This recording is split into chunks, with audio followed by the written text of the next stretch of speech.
राधे राधे। जय श्री कृष्ण भक्तों। मैं ब्रजलोक कला मंच फाउंडेशन से जुड़ा हुआ हूँ। मित्रों, इस फाउंडेशन का एकमात्र उद्देश्य है ब्रज को सजाना। जैसे हम सभी साल में एक बार अपने अपने घरों का रेनोवेशन करते हैं, अपने अपने घरों को सजाते हैं, झाड़ते हैं, पोंछते हैं, रंग रोगन करते हैं, और भी उसमें कुछ हमें दिखाई देता है उसे हटा देते हैं, नए नए पेंट करते हैं, गमले आदि लगाते हैं। कुल मिलाकर के अपने घर को अच्छे से सजाते हैं। और हमारा केवल यही उद्देश्य है कि हमारा जो व्रज है, ठाकुर की जो 84 कोष की व्रजभूमि है, ये दिव्याति दिव्य अति पवित्र है, क्योंकि भगवान का ये शरीर है। ये बात हम आपको शुरू से लेकर के अभी तक बताते चले आ रहे हैं कि भगवान का शरीर है ब्रज। एक पुराण ये कहता है कि ये भगवान का दिव्य ज्योति स्थान है। दूसरा पुराण कहता है ये भगवान का साक्षात घर है। तीसरा पुराण ये कहता है कि इतना पवित्र तीर्थ है ये, जिसमें प्रयाग भी अपने पाप धोने आते हैं। ठीक है। चौथा जो वेद भी इसी बात को इंगित करते हैं। ऋग्वेद ये कहता है कि ये गायों का स्थान है। मित्रों, गाय के बगैर पवित्र शब्द कहीं पर भी स्थापित नहीं होता। बिना गाय के आप शुद्ध कोई भी कार्य नहीं कर सकते हो, वैदिक कोई भी कार्य नहीं कर सकते हो। इसलिए गाय जहाँ है वहाँ पर ही शुद्धता है, पवित्रता है। तो ये वेद भी इसी बात को इंगित करते हैं। और हम भी आपसे यही कह रहे हैं कि भाई हम ब्रज को सजाना चाहते हैं, संवारना चाहते हैं। उनकी जो पूर्व की धरोहर है, जैसे कि रसिया, पुराने समय में जो रसिया गाए जाते थे, कितनी मधुर आवाज में थे, ब्रज की भाषा में कितने प्यारे लगते थे। ब्रज तजि बैकुंठ न जाऊं, कन मागत जन्म बिताऊं। मैं ब्रज में भिक्षा मांग करके जीवन बिता लूंगा, पर इसे छोड़ करके बैकुंठ नहीं जाऊंगा। ये भक्त कहते हैं, तो भगवान भी उसमें कहते हैं। भगवान अपने मुख से कहते हैं, मेरो ब्रज वृंदावन धाम, अजी लगे मोहि जग सो प्यारो है। ये भगवान का पद था। ठाकुर जी कहते हैं कि मेरा जो वृंदावन धाम है, ब्रज है, ये मुझको सारे संसार से प्रिय लगता है। यही नहीं कहा भगवान ने ब्रज के बारे में। भगवान मथुरा से ये उद्धव को संदेश देते हैं। ये मथुरा में भी कहते हैं, वो उद्धव मोहि ब्रज विसरत नाही। हे उद्धव, मेरे हृदय से ब्रज की याद नहीं जाती। उद्धव, मैं क्या करूं? मैं ब्रज को बहुत भूलने की कोशिश करता हूं, लेकिन जितनी कोशिश करता हूं उतना ही ज्यादा ये मुझे याद आता है। मित्रों, तो ऐसा ब्रज है जिसको भगवान कई प्रकार से, हजारों प्रकार से ये सिद्ध करने में लगे हुए थे कि ये भैया मेरा स्वरूप है, ये ब्रह्मांड में सबसे पवित्र स्थान है। इसी ओर हम आपको स्कंद पुराण के द्वारा बता रहे थे कि स्कंद पुराण में स्वयं उद्धव कलयुग में ये बात 16,000 रानियों को बताते हैं। उद्धव जी पहले किसका धन्यवाद करते हैं? उद्धव जी पहले धन्यवाद करते हैं उनका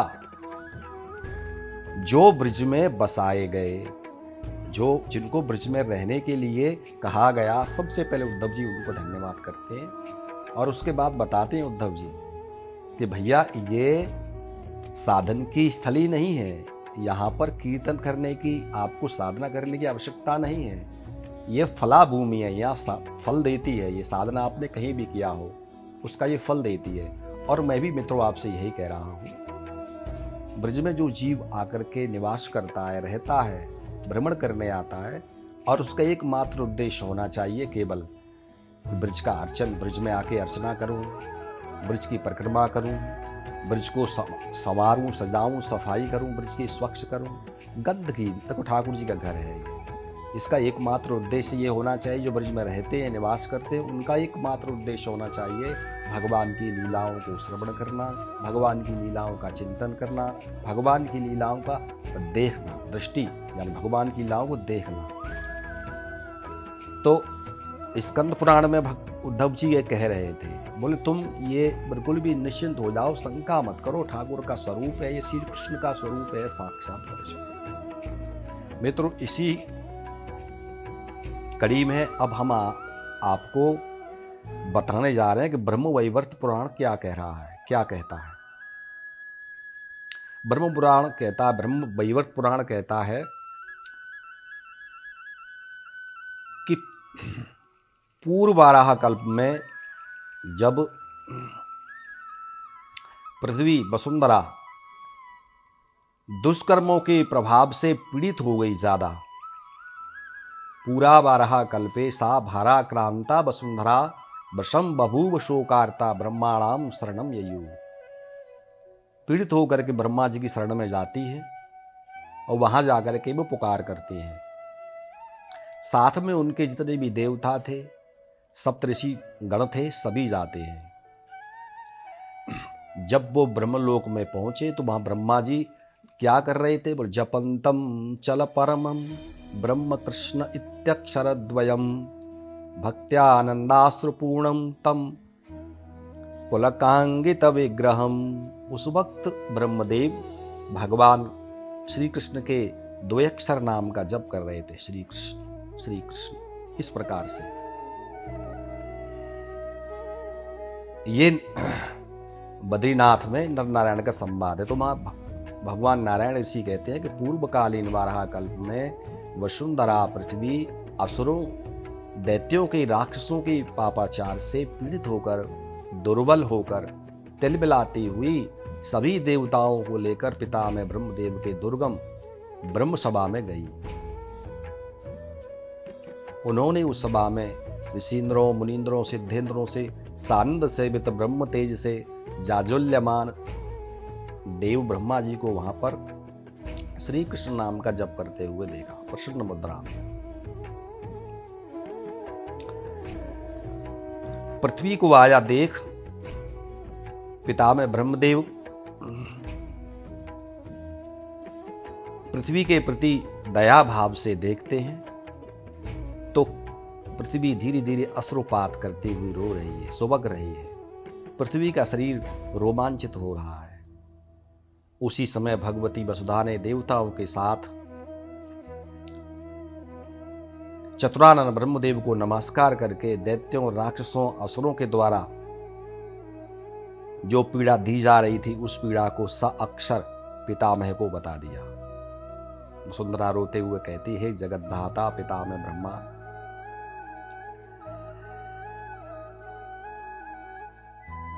मेरी इस हालत का जिम्मेदार कौन है? मैं कहाँ जाऊं आपके अलावा, क्योंकि मेरी सृष्टि तो, मेरा सृजन तो आपने किया है, इसलिए मैं आपकी शरण में आई हूं। पृथ्वी की बात सुन करके, भूदेवी की बात सुन करके ब्रह्मदेव कहते हैं, हे देवी, तुम शांत होकर आराम से बैठो। जब आप मेरी शरण में आ चुकी हो तो हे वसु, निश्चिंत हो जाओ। पितामह ब्रह्मदेव का आश्वासन सुनकर हाथ जोड़कर पृथ्वी और सभी देवता बैठकर कहने लगे, पीड़िता ये नभारेण पृथिव्याम पितामह वयम ते नैव दुखार्ता तद्भारम हरणम कुरु।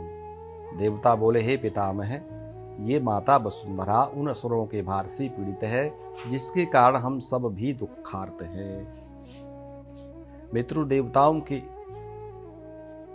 मुख से इस प्रकार दुख और आर्तमयी वाणी को सुनकर पितामह ब्रह्मदेव बोले, हे वत्से पृथ्वी, तुम भय का सर्वथा त्याग करके मेरे पास सुखपूर्वक बैठो। हे कमल नयनी, तुम किसके भार वहन से आसक्त हो रही हो? तुम्हारे ऊपर क्या क्या हो रहा है जिसके कारण तुम शक्तिहीन हो रही हो? और हे वसुधे, मैं तुम्हारा ये भार निश्चित ही समाप्त कर दूंगा, मैं तुम्हारा मंगल अवश्य करूंगा। तस्य सा वचनम श्रुत्वा तमुवाच स्वपीडनम पीडितायेन येनैवं प्रसन्नवदने क्षणः। मित्र ब्रह्मदेव के आश्वासन को सुनकर प्रसन्न होकर भूदेवी ने उन सभी असुरों का नाम बताया और वो किस तरह से पीड़ित कर रहे हैं वो कारण भी बताया।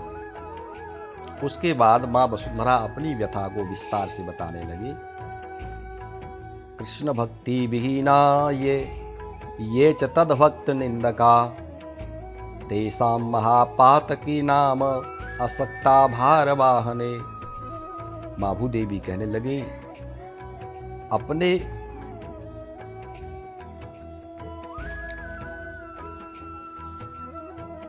मानसिक स्थिति से एक नव और एक नज़र नहीं होकर मुझसे पूछा है। आपने बड़ी करुणामय दृष्टि डालकर मुझसे पूछा है, अतः मेरा उत्तर ये है प्रभु, मैं जिनके द्वारा पीड़ित हो रही हूँ वह स्वयं तो भगवान श्री कृष्ण की भक्ति से विहीन है ही, और जो भगवान श्री कृष्ण के भक्त हैं उनकी सदैव निंदा करते रहते हैं। भगवान इसे महापातकी लोगों का भार उठाने में मैं असमर्थ हूँ, और जो अपने धर्माचरण से विहीन है, जो संध्या वंदन आदि को जानते ही नहीं हैं और जो सदैव ही वेदों से विमुख ही रहते हैं, वेदों की और ब्राह्मणों की निंदा करते रहते हैं। हे पितामह, ऐसे लोगों के भार को उठाने में मैं अब असमर्थ हो रही हूँ। पितु मातृ गुरु स्त्रीणां पोषणं पुत्र पोषयो ये न कुर्वन्ति तेषां च न सक्ता भार वाहने। जो माता पिता गुरु स्त्री पुत्र तथा जिनका पोषण करना चाहिए उनका पोषण नहीं करते, ऐसे लोगों का भार उठाना अब मेरे बस में नहीं है। और हे तात, जो लोग दया धर्म को जानते ही नहीं हैं, जो गुरु ब्राह्मण देवताओं की बुराई करते हैं और जो मित्रों के साथ धोखा करते हैं, लालच के कारण झूठ बोलते हैं, जो एहसान फरामोश हैं, विश्वासघाती हैं, अमानत में खयानत करते हैं, केवल धन के लिए ही मीठा बोलते हैं, धन के लिए कुछ भी कर सकते हैं, ऐसे लोगों का भार अब मुझसे नहीं उठाया जा रहा है। पूजा यज्ञोपवासादि व्रतानि विविधानि च ये मूढ़ानि हन्तारस्तेषां भारेण पीडितः सदा दुष्यन्ति ये पापा गोविप्रसुर वैष्णवान् हरिं हरिं कथां भक्तिं तेषां भारेण पूर्णिता। जो मूढ़ लोग पूजा यज्ञ उपवास व्रत आदि में विघ्न डालते हैं, जो इस कार्य को कर रहे हैं उनका व्यंग करते हैं, इसका उपहास करते हैं, भगवान की मूर्तियों को गोद में उठा करके, भगवान के अर्चा विग्रहों को गोद में उठा करके घूमते हैं, जो गोमांस का भक्षण कर रहे हैं, ब्राह्मण तथा वैष्णवों का अपमान करते हैं, हरि कथा हरि भक्ति इन लोगों से जो हरि कथा और हरि भक्ति में मन लगाते हैं, इनसे द्वेष करते हैं, इनकी हानि करते हैं, इनका उपहास उड़ाते हैं। हे ब्रह्मदेव, मैं ऐसे लोगों के भार से अति पीड़ित हो रही हूँ। मुझसे इन अधमों का भार अब और नहीं सहन हो रहा है, इसलिए हे विधाता, आप इस भूभार का प्रतिकार करिए, मैं आपकी शरण में हूँ। भारम तवापनेष्यामि दस्यूनां प्रपायत उपायतोऽपि कार्याणि सिद्ध्यन्त्यैव वसुन्धरे कालेन भारहरणं करिष्यति मयीश्वरः मंत्रं मंगलकुंभं च शिवलिंगं च कुंकुमं मधुकाष्ठं चंदनं च कस्तूरीं तीर्थमृत्तिकाम् गडगगंडं कखंडं च स्फाटिकं पद्मरागकम् इंद्रनीलं सूर्यमणिं रुद्राक्षं कुशमूलकं सालग्राम शिला शंखं तुलसीं प्रतिमां जलम् शंखं प्रदीपमालां च शिलामर्च्यां घंटिकां निर्माल्यं चैव नैवेद्यं हरिद्वर्णमणिं तथा ग्रंथियुक्तं यज्ञसूत्रं दर्पणं श्वेतचामरं गोरोचनं च मुक्तां च सूक्तिं माणिक्यमेव च पुराणसंहितां वहिनी कर्पूरं परशुं तथा रजतं कांचनं चैव प्रवालं रत्नमेव च। मित्रों, ब्रह्मा जी से यह कहकर वसुंधरा पृथ्वी बार बार रुदन करने लगे। तब कृपा निधि ब्रह्मा जी ने उनका धन देकर उनसे कहा, हे वसुंधरे, उपाय से ही इन दस्यु डकैतों का भय भी दूर होगा। जो मंगल कलश को, शिवलिंग को, रोली, कुमकुम को, मुलैठी को, चंदन, कस्तूरी को, तीर्थों की मिट्टी को, खड़ग को, गेंडे की सींग को, स्फटिक को, पद्मराग को, इंद्रकांत मणि को, सूर्यकांत मणि को, रुद्राक्ष को, कुशा की जड़ को, शालिग्राम भगवान को, शंख को, तुलसी को, भगवान के किसी भी अर्चा विग्रह को, भगवान के किसी भी चित्र को, तुलसी को, भगवत विग्रह को, गंगा जल को, दीपक को, शिला पूजन को, घंटा को, शंख जल निर्माल्य हरित वर्ण मणि और ग्रंथि युक्त यज्ञ सूत्र को, दर्पण को, श्वेत चामर को, गौरोचन को, सीपी को, मुक्ता माणिक्य को, पुराण संहिता आदि को, अग्नि को और कपूर को, चांदी, सोना, मूंगा आदि रत्नों को और कुशा के बीज को, तीर्थों के जल को तथा गव्य पदार्थ को, गोमूत्र को, गोबर को। ब्रह्मा जी बोले, हे वसुंधरा, इनको जो भी तुम्हारे ऊपर रखेगा उस मूर्ख को 10,000 वर्ष तक काल सूत्र नामक नरक में निवास करना पड़ेगा। मित्रों, ध्यान से सुना होगा आपने मैंने किन किन चीजों का नाम लिया है। आप कहीं भी भगवान का चित्र छपवा देते हो, वो पृथ्वी पर पड़ा घूमता है। याद रखना, भगवान के विग्रह वो अगर पृथ्वी पर वो उसको खाली रख देते हैं, बिना या तो किसी पत्ते के ऊपर रखो, ठीक है, या चावल के ऊपर रखो, या फिर गेहूं के ऊपर रखो, धान्य के ऊपर रखो, या फिर किसी पटले के ऊपर वस्त्र बिछा कर रखो। खाली जमीन पर भगवान की किसी भी प्रतिमा को नहीं रख सकते हो, भगवान के किसी भी चित्र को नहीं रख सकते हो, चित्रपट को नहीं रख सकते हो, ठीक है। इसमें कपूर भी आया है, कपूर को नहीं रखना चाहिए, चांदी, सोना, मूंगा को भी नहीं रखना चाहिए, और तीर्थों का जो जल हो उसे भी नीचे नहीं रखना चाहिए। गोमूत्र यदि आपके घर में है उसे भी नहीं रखें। इनमें से कितनी चीज बताइए जो आप जानते हो, ठीक है। वो सारी चीजें, तुलसी है, गंगा जल है, शालिग्राम, शंख,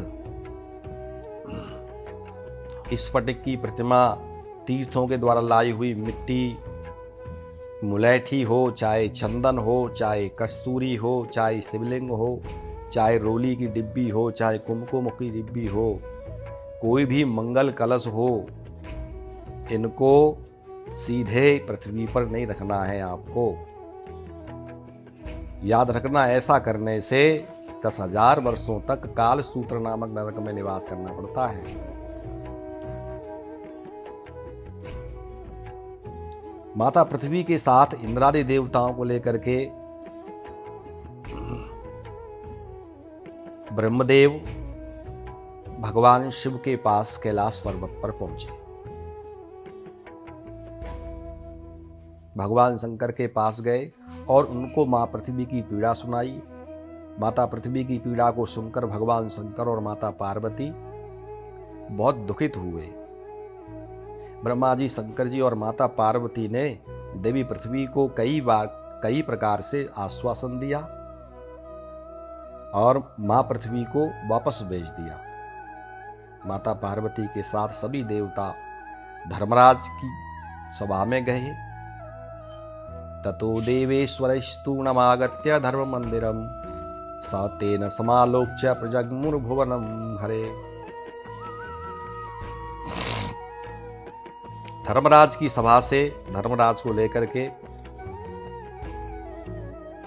सभी देवता वैकुंठ धाम, वैकुंठम परमं धाम जरा मृत्युहरम परम वायुना धार्यमाणं च ब्रह्मांडादूर्ध्वमुत्तमम्। वैकुंठ में पहुंचे सभी देवता, भगवान शंकर, भगवान ब्रह्मा जी, माता और इंद्र आदि सभी देवता, धर्म, सभी वैकुंठनाथ की शरण में पहुंच गए।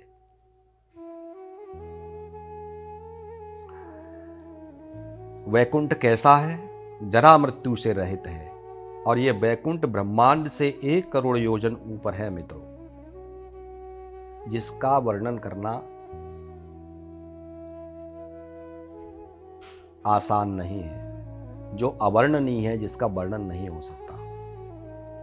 हरेरंतःपुरं गत्वा ददृशुः श्रीहरिं सुराः रत्नसिंहासनस्थं च रत्नालंकारभूषितं रत्नकेयूरबलय रत्ननूपुरशोभितं रत्नकुण्डलयुग्मेन गण्डस्थलविराजितं पीतवस्त्रपरिधानं वनमालाविभूषितं शान्तं सरस्वतीकान्तं लक्ष्मीदत्तपदाम्बुजं कोटिकन्दर्पलीलाभं स्मितवक्त्रं चतुर्भुजं सुनन्दकुमुदै पार्षदै रूपशोभितं चन्दनोक्षितवर्षर्वाङ्गं सुररत्नमुकुटोज्ज्वलं परमानन्दरूपं च भक्तानुग्रहकारकम्। वैकुंठ के राजमार्ग पद्मराग तथा इंद्रनील मणियों से सुशोभित हो रहे थे। देवगण मन की गति से चलकर वैकुंठ लोक में पहुंचे। ये लोक अत्यंत ही मनोहर है।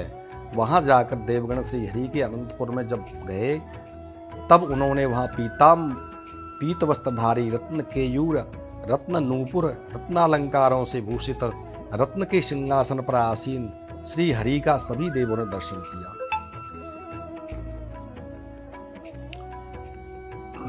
उनके गले में वनमाला सुशोभित हो रही है।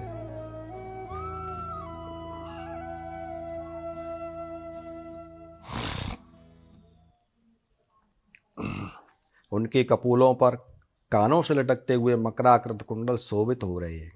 मित्र शांत मूर्ति श्री सरस्वतीपति चतुर्भुज भगवान नारायण हंसते हुए करोड़ों कामदेवों की शोभा को बढ़ा रहे थे, और धीरे धीरे बड़े आनंद के साथ माता लक्ष्मी भगवान की चरण सेवा कर रही थी। भगवान के सारे शरीर पर दिव्य चंदन का लेप लगा हुआ था। उन्होंने रत्नमय मुकुट धारण कर रखा है। मित्रों, जब ऐसे परमानंदमय भगवान को देखा तो सभी देवगणों ने उनको प्रणाम किया और फिर भक्ति भाव से उनकी 6 श्लोकों में स्तुति की।